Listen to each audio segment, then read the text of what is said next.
La historia de América Latina y el Caribe está empapada de complejas dinámicas de exclusión, discriminación y dominación que han afectado profundamente a las poblaciones indígenas, afrolatinas y afrocaribeñas. Durante siglos, estas comunidades han sido sometidas a una herencia colonial que ha dejado una huella que no puede ser borrada en su situación actual.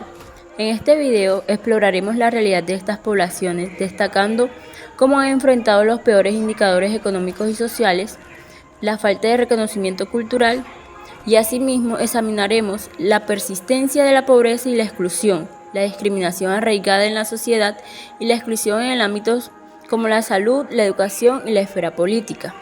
El legado de la colonialidad es un punto de partida fundamental para comprender la situación actual de la población indígenas, afrolatinas y afrocaribeñas. Durante la colonización, estas comunidades fueron sometidas a un sistema de opresión que incluía la esclavitud, la explotación de recursos y la imposición de una nueva cultura en esta sociedad. Esto ha contribuido a la desigualdad de las comunidades. En cuanto a los indicadores económicos y sociales desfavorables, hoy en día estas poblaciones enfrentan los peores indicadores económicos y sociales en la región. La pobreza persiste en muchas de sus comunidades, con una alta concentración en las personas indígenas y afrodescendientes, en los estratos más bajos de la sociedad. El acceso limitado a las oportunidades económicas, tierras y recursos sigue siendo una realidad para muchos. Actualmente, más del 40% de la población indígena en América Latina y el Caribe vive en condiciones de pobreza, con tasas de desempleo que duplican el promedio nacional. Por otra parte, el reconocimiento cultural. La riqueza cultural de las poblaciones indígenas, afrolatinas y afrocaribeñas es un componente vital de la identidad de la región. Sin embargo, a menudo enfrentan un escaso reconocimiento de sus tradiciones, idiomas y prácticas culturales. Esto ha llevado a la pérdida de conocimientos y a la marginación cultural. Buenas tardes, mi nombre es Viviela Ipuana, vengo de la comunidad Cuyuyú. Hoy les voy a presentar sobre la riqueza cultural de los Wayuu y la pérdida de identidad.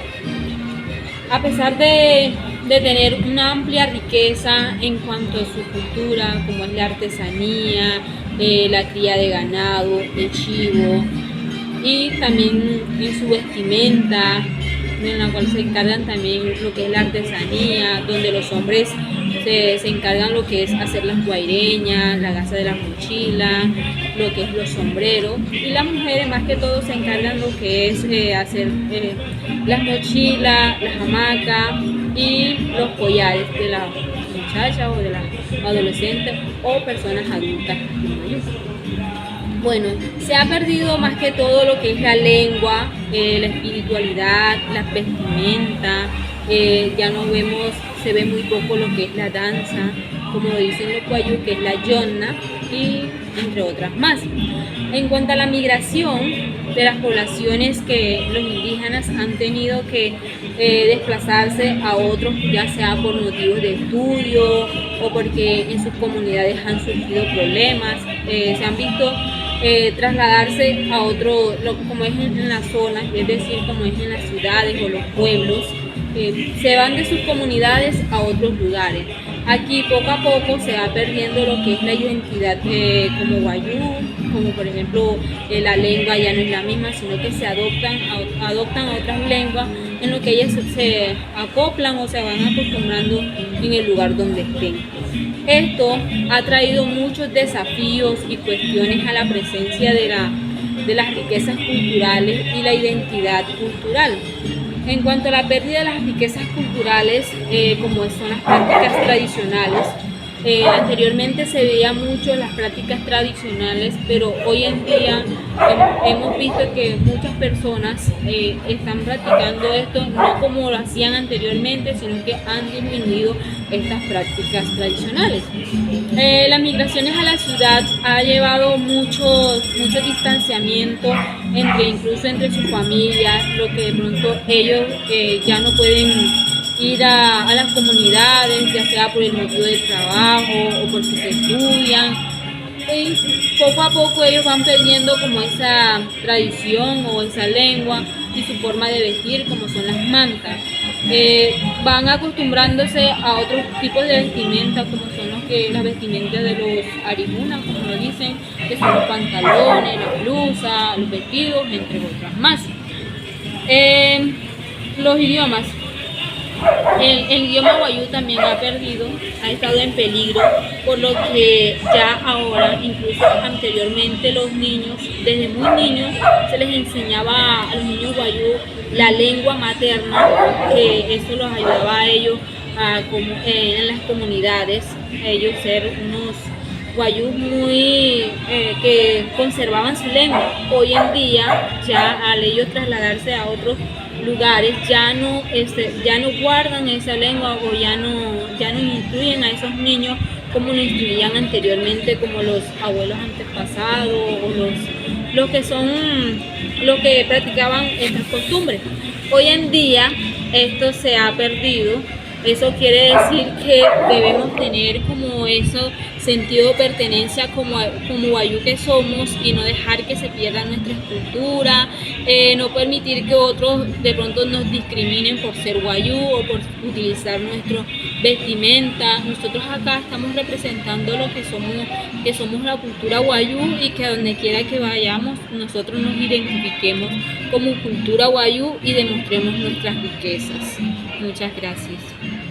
La pobreza y la exclusión son desafíos diarios para muchas de estas personas. El acceso a servicios básicos como vivienda adecuada, atención médica y educación de calidad es limitado. La falta de oportunidades y recursos hace que la desigualdad crezca en estas comunidades. En cuanto a la discriminación y la desigualdad, la discriminación es una realidad persistente en la vida de los indígenas, afrolatinos y afrocaribeños. Experimentan prejuicios y estigmatización en el trabajo, la educación y la atención médica y la vida social, lo que dificulta su desarrollo y bienestar.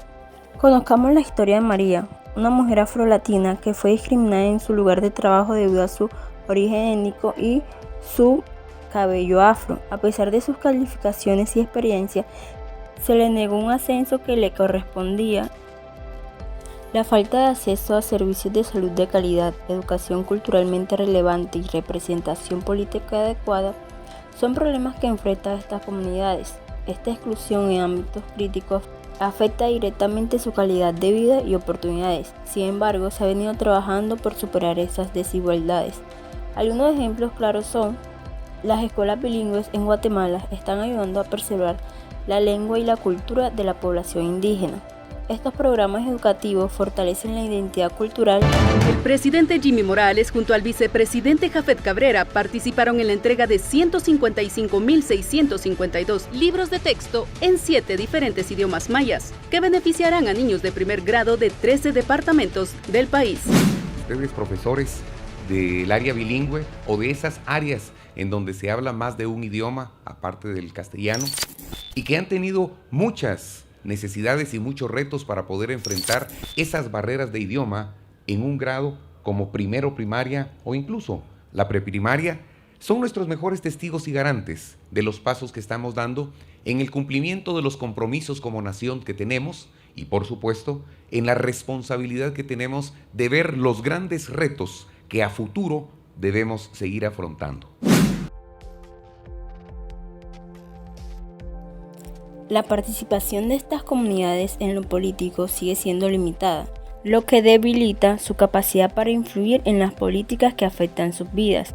La falta de representación política y la voz en la toma de decisiones son obstáculos para el avance de sus derechos.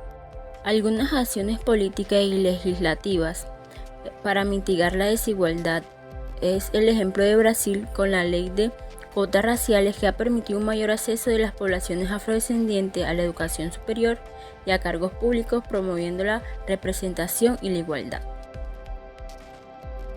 Gustavo representa la primera generación de jóvenes negros que accedieron a la Universidad Estatal de Río de Janeiro gracias a las cuotas raciales.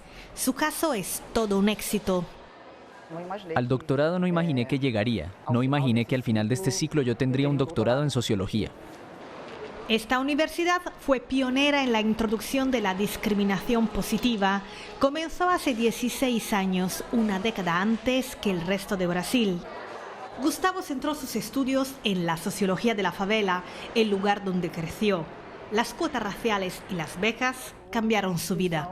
A manera de conclusión, tenemos que la situación actual de las poblaciones indígenas, afrolatinas y afrocaribeñas en América Latina y el Caribe reflejan una larga historia de exclusión y discriminación. A pesar de los desafíos, estas comunidades han demostrado una resiliencia notable y han luchado por sus derechos y la promoción de la igualdad. La superación de estas barreras requieren esfuerzos y continuos a nivel gubernamental, social y cultural, para garantizar que todos los individuos, independientemente de su gran origen étnico, tengan las mismas oportunidades y derechos en una región rica en diversidad y herencia cultural. Muchas gracias.